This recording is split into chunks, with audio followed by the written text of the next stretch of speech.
Assalamualaikum warahmatullahi wabarakatuh. Materi saat ini adalah bioteknologi. Nama saya Siti Jumrohatin, mengajar di SMA 7 Bandung, mata pelajaran biologi. Tujuan pembelajaran, setelah mempelajari bab ini, siswa diharapkan dapat menjelaskan peran mikroorganisme dalam bioteknologi, menjelaskan proses rekayasa dan memanipulasi sifat organisme, menjelaskan manfaat dan bahaya bioteknologi bagi manusia, memberi contoh penerapan bioteknologi yang berpengaruh pada pengembangan bahan pangan dan bidang medis, memberi contoh dampak bioteknologi pada perusakan lingkungan. Bioteknologi adalah teknologi yang memanfaatkan agen hayati atau bagian-bagiannya untuk menghasilkan barang dan jasa dalam skala industri untuk memenuhi kebutuhan manusia. Penerapan bioteknologi umumnya mencakup produksi sel dan perubahan atau transformasi kimia. Transformasi kimia dibagi menjadi dua subbagian. Satu, pembentukan suatu produk akhir yang diinginkan, contohnya enzim, antibiotik, asam organik, dan steroid. 2. Penguraian bahan sisa produksi. Mikroorganisme dalam bioteknologi. Proses bioteknologi. 1. Reproduksinya sangat cepat, mudah diperoleh dari lingkungan kita, memberi sifat tetap, tidak berubah-ubah, melalui teknik rekayasa genetika, dapat menghasilkan berbagai produk yang dibutuhkan oleh manusia dan tidak bergantung musim.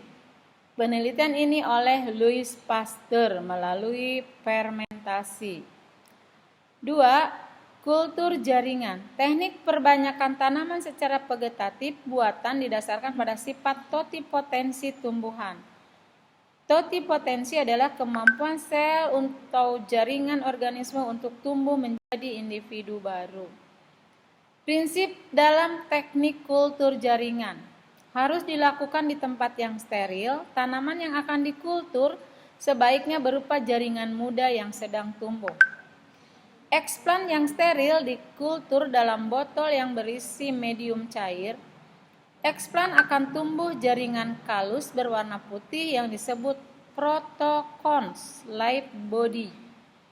Faktor-faktor lingkungan di luar nutrisi seperti cahaya, temperatur, kelembaban, dan pH juga harus dikondisikan agar sesuai untuk kelangsungan hidup. PLB akan berkembang menjadi tanaman yang kecil yang disebut planlet.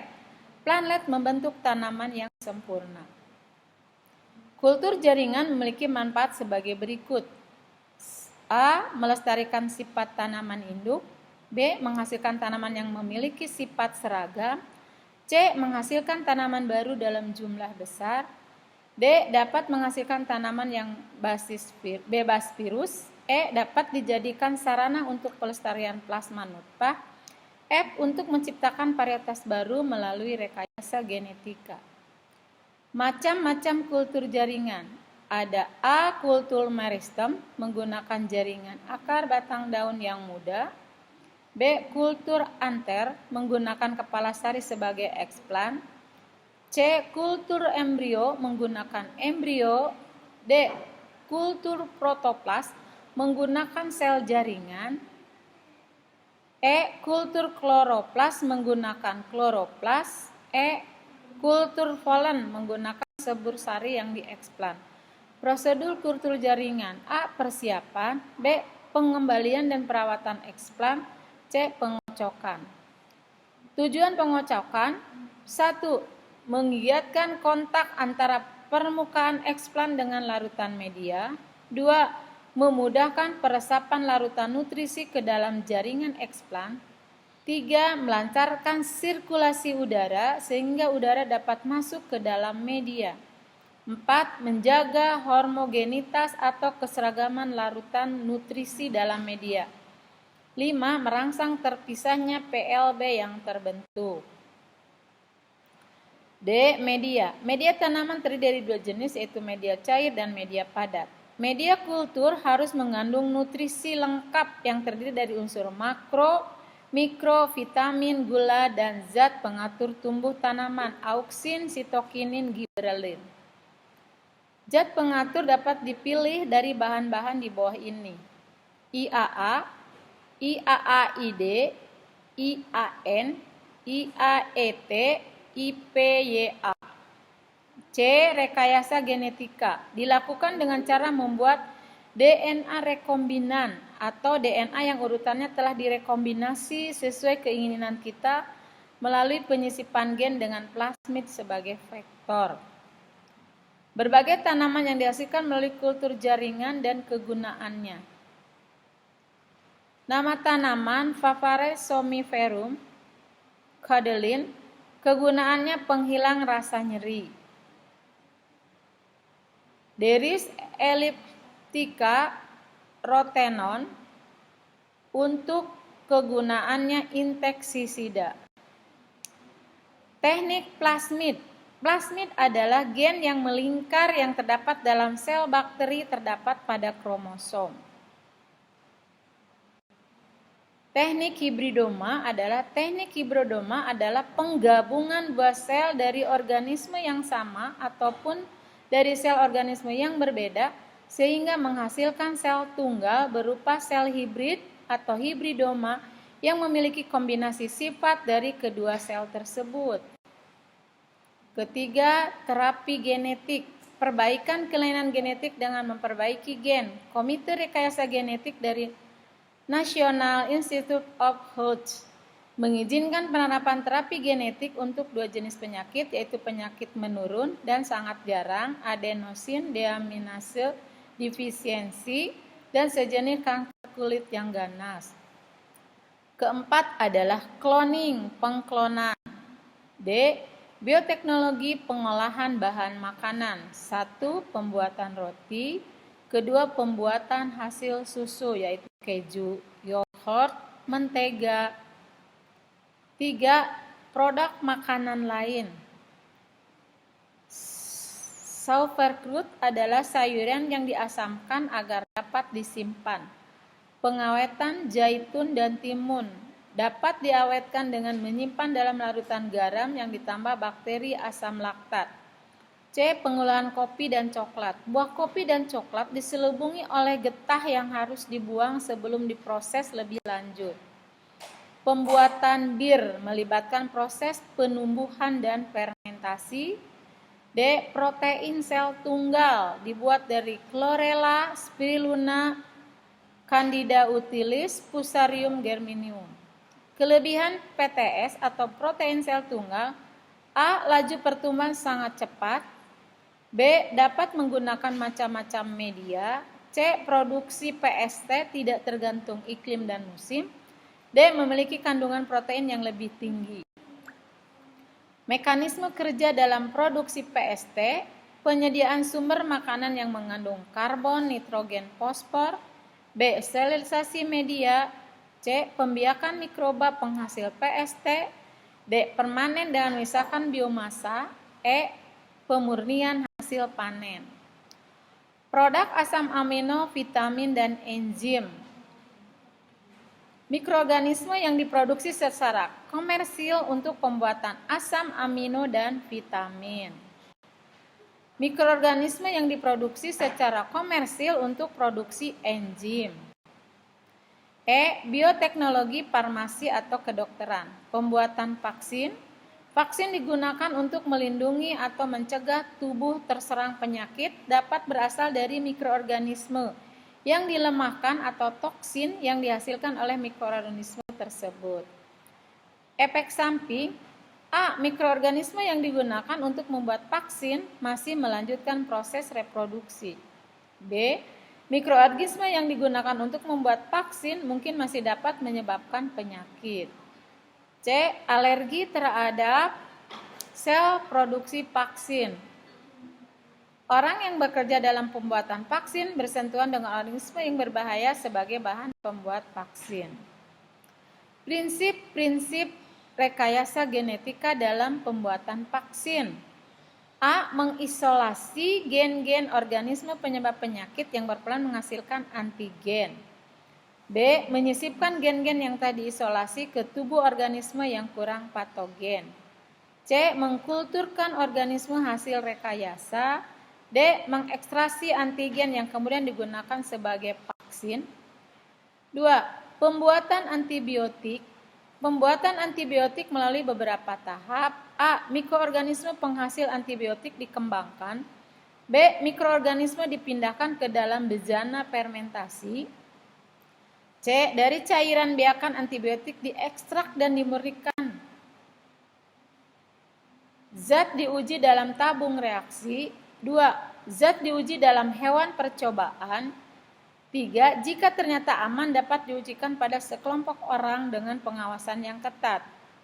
4. Jika berhasil barulah diujikan pada organisme atau orang-orang yang sakit. Selanjutnya dipasarkan. Pembuatan antibiotik penisilin dalam skala besar. Yaitu 4. Insulin, protein yang bertugas mengontrol metabolisme dalam gula darah. F. Bioteknologi pertanian, tanaman kebal terhadap hama dan penyakit. Di sini adalah namanya tanaman transgenik. Tanaman dapat difiksasi nitrogen, yaitu tumbuhnya sereal yang sesuai, bakteri yang berasosiasi dengan tumbuhan sereal. C. Plasmid TI, yaitu tumor inducing dari agrobakterium dan kemudian menginfeksikan ketumbuhan yang sesuai dengan bakteri yang direkayasa. G. Bioteknologi peternakan.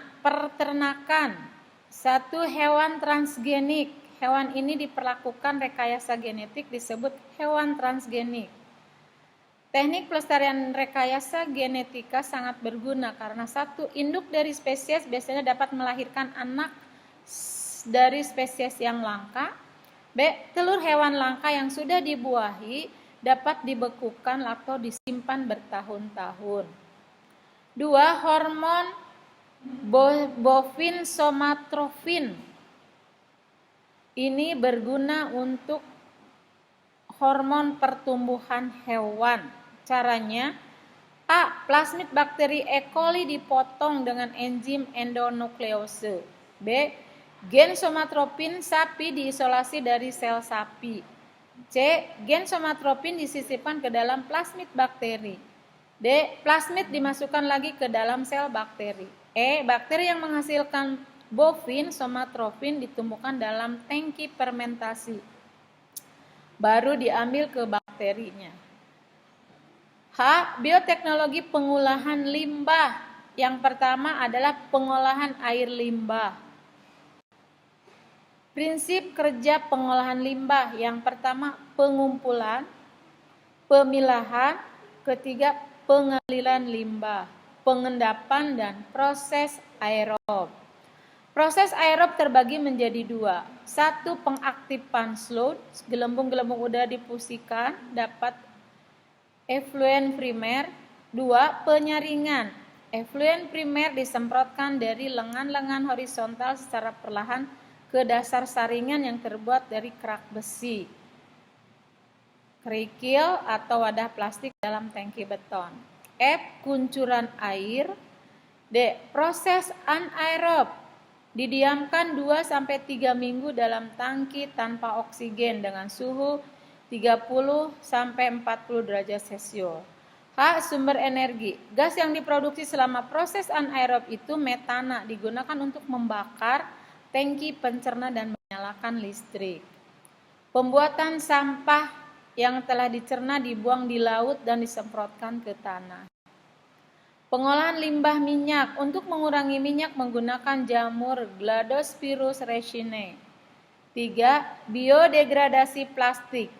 Plastik dapat didegradasi oleh mikroba jamur Cladospirium racinae. Bioteknologi bahan bakar alternatif. 1. Gasohol. Pembuatan gasohol. 1. Penanaman tebu. B. Ekstrak gula dengan memecahkan dan menggilas tebu. C. Mengkristalkan sukrosa. Menyisipkan sirup glukosa yang disebut molase. D. Fermentasi molase oleh Khamir Saccharomyces cerevisiae menjadi alkohol pekat. E. Destilasi atau penyulingan alkohol menjadikan etanol murni atau gasohol memakai sumber dari biogas. Biogas, 3 kelompok mikroba penghasil gas metana. A. Kelompok bakteri fermentatif yaitu Streptococcus Bacteroides dan beberapa jenis Enterobacteriaceae. B. Kelompok bakteri asetogenik. C. Kelompok bakteri metana, Methanobacterium, Methanobacillus, dan Methanococcus. Bioteknologi pertambangan.